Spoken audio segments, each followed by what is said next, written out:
जय श्रीराम।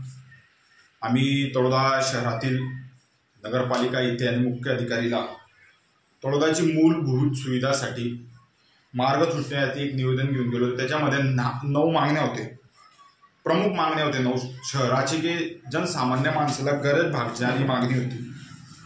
आणि एक महाराज चौक इथे आपण फलक लावण्यात आला होता त्या मागण्याच्या, की नगरपालिका कोणती अवस्था आहे आता।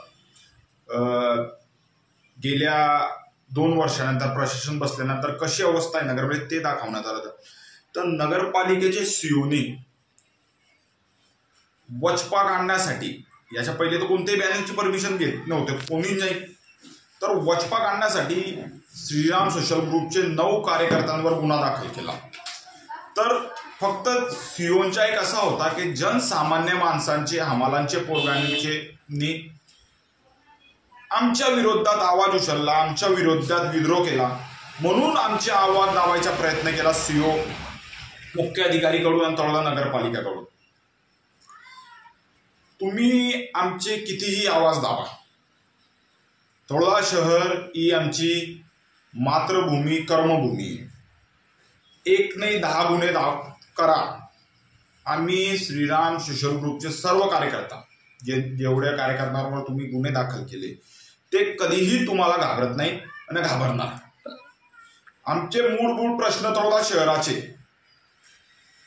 जनसामान्य माणसाचे प्रश्न ते तुम्हाला करावेच लागतील, नाहीतर हे आठवड्याभरमध्ये आम्ही तीव्र मोर्चा काढू नगरपालिकेच्या विरोधात।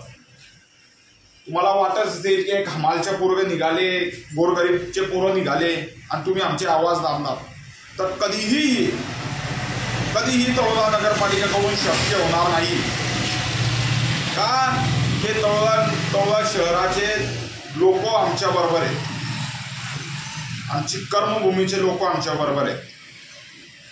तुम्ही करा, किती तानाशाही, हुकुमशाही करायची तुम्हाला, आम्ही तुमच्या विरोधात आंदोलन करू आणि विद्रोह करू।